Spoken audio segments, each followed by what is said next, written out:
Hi Pisces, weekly gabay horoscope. Ito na po ang inyong reading. Kuha tayo ng ilang guidance advice, messages para sa inyo. Ito na, this is from August 24 to 30, 2026. So syempre pa, sinilip ulit natin sa ating kalendaryo. Napakabilis ng ilang pagkakataon. Huling linggo na tayo ng Agosto. Pisces, kamusta? Ano nga asahan nyo end of this month? At meron akong maisi-share sa inyo na marahil kung nakakapakinig na kayo kay Moonchild, nabanggit ko na ito sa mid-month, August 2026, na meron tayong darating na lunar eclipse, full moon lunar eclipse. At ito po ay magbibigay diin sa inyong sign, Pisces, end of this month. Kaya ipapasok na natin itong messages na to ngayong weekly. Pasok na sa banga, ha? Pisces, anong kailangan niyong marinig this week? Any guidance po para sa kanila? Message, Pisces, para sa mga taong maaaring makapakinig nito na Pisces, any guidance? Advice, 4 of Wands reverse. Pisces, okay. Add lang tayo. So, the Chariot, the Empress card, unahin natin. Nakikita natin yung pagdating sa inyong mga emosyon.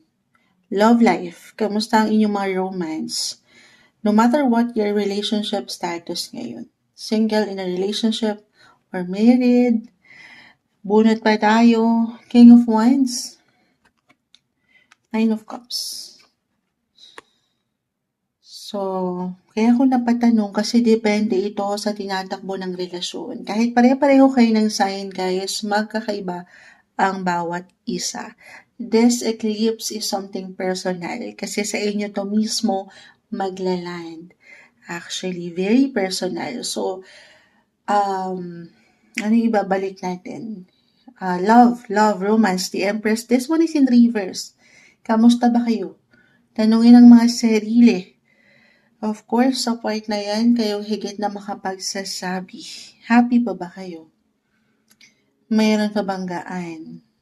Mayroon pa bang direksyon? Or nag-reciprocate pa ba yung emotions? Or this is for some na medyo naninimbang na or umaangat na talaga ang differences. Again, full moon po. Full moon can be a sign of endings for new beginnings. Hindi kailangan laliman ano pa man yun.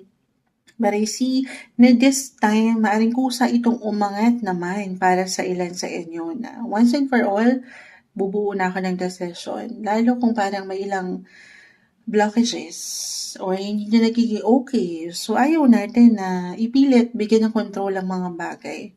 At baka nagkaka-tension kayo. Okay, so depende guys, hindi kailangan para sa lahat yun, ha? Do some reflection, syempre pa. Especially if this is something major. Personally nga, major big decision na kailangan yung gawin. Yes. Other messages, kung hindi yan mag-connect, nakikita ko sa home, family rin, the Empress, kung may mga anak na kayo. So, reversal yung energy natin every time. Pwede itong kayo mismo or sa ilang tao sa inyong paligid. I feel na may something balita, informasyon na pwedeng umangat, na kung saan it could be positive or not so positive. I will be honest, ha? Dito, merong, of course, mapapaisip kayo. As a Pisces, very sensitive, mahirap na hindi maapektuhan yung emosyon nyo. Pero hanggat kaya, pangatin yung pag-unawa. Or kung paano kayo, ako na naman ba yan, Moonchild? Yes, parang ganito na nga rin yun. Ikaw na ang maging bigger person sa sitwasyon. Lalo kung medyo may ilang imbalances po. Halimbawa, sa inyong mga anak, medyo may tension. Or, ayan. Alam nyo, hirap. Kasi lately, patayo na tayong nagbabasa. Yan ang advice. Matagal kasi tayo nakaupo palagi. Medyo nag-a-adjust pa si Moonshot. Ayan. Medyo parang akala ko may sprain tayo pero ito na. Pisces, patawarin. Live na live po tayo. Kailangan ata unat-unat muna tayo kasi matagal tayo nakatayo. But anyway, take care of your health din ha. Babalikan natin yung salitang health. I have my moon in Pisces. May big message din to kay Moonchild. Pero babalikan ko yung aking naihalimbawa. Nakita ko, dito po kasi umangat yun. Mother figure, kung kayo may mga anak na. The Empress. At nagkaroon kayo ng tension or misunderstanding, miscommunication. Or parating pa lang yan. Sabi ko nga, ito yung mga bagay na wala tayong control sa bawat action, desisyon ng mga taong mahal mo, mahalaga sa'yo, pero kayo. Okay? I feel kasi kayo itong higit na kusa naman talaga nga angat yung inyong mga compassionate heart para sa mga mahal nyo. Maring hindi lang siya madaling panghawakan sa una or may balita lalo pa kung this is something parang nakapanghihina or baka makapag-overthink pa nga ang ilan. Hindi to something punishment ha or ano pa man. Actually, parang nire-reveal lang sa inyo kung ano yung awareness na dapat mapangat, yung clarity na ang ganda na wala siyang ibibigay sa inyo. Alam ko, minsan mga Pisces, maraming pinagdadaanan. Oo, alam nyo ba, kayo ang mga huling sign kasi mahaba ang inyong mga PC. This is something na easy-peasy na lang sa inyo to. Kayo pa ba? Okay, marami na kayong kinaya na lagpasan. So, this is something kailangan mo lang sabayan. Yes. Diyan kasi higit kayong tumatatag po. Lalo sa ilang tension na ito or para bang minsan, ang hirap ng panghawakan ng mga bagay. Patuloy lang kayo maging totoo. At maniwala na ito'y para bang hinuhubog pa rin kayo guys para sa patuloy niyong growth. Pinapatatag kayo, pinapamature kayo ng situation. Alam niyo, saan na napunta si Moonshot? Umangat yung pagkasapat. Minsan lang talaga parang hirap i-please ng lahat ng mga bagay. Lalo wala tayong control sa kung ano yung pwedeng aksyon ng ibang tao sa paligid. Lalo mga mahal nyo, mahalaga sa inyo. Pero ikaw Pisces, huwag pababayaan ng sarili, okay?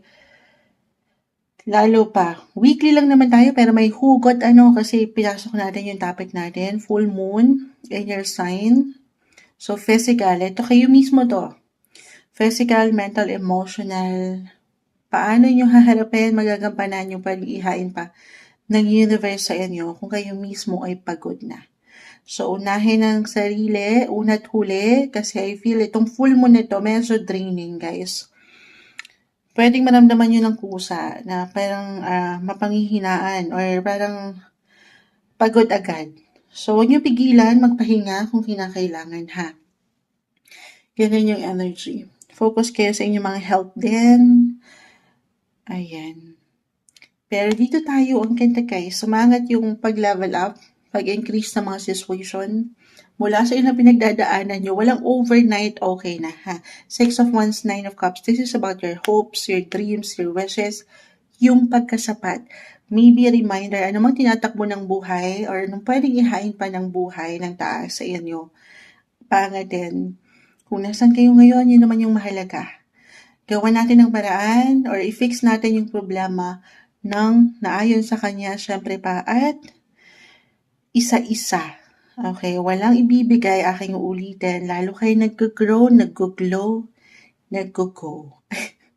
Pang nutrition month ata yun. Go, glow, grow foods. Cherries. Pero umaangat po ha. Card of success guys, si 6 of Wands. Actually, hindi nyo ba man ito ma-realize pero yung mga difficulty na maaring tension, nakikita natin, relasyon, pag-ibig, or pagdating sa mga bata, if ever may anak na kayo, it could be a stepping stone, guys, para sa higit nyong ika-grow. Ito talaga yun. Na kanina ko pa na-mention. Growth, card of success. Pero walang overnight success. Dito muna tayo sa kung anong kailangan harapin. Take it easy, no pressure. Take everything one day, one step at a time. Ito'y kakayanin mapanghahawakan, malalagpasan. Kayo pa ba, samahan lang ng patuloy na dasal po. Alisin yung worry, let go, release yung ilang negativity, let go, and let God. Ito yung umangat na guidance, advice, messages na marahil kailangan yung marinig this week na may hugot pa, mensaheng gabay lamang po. Pisces.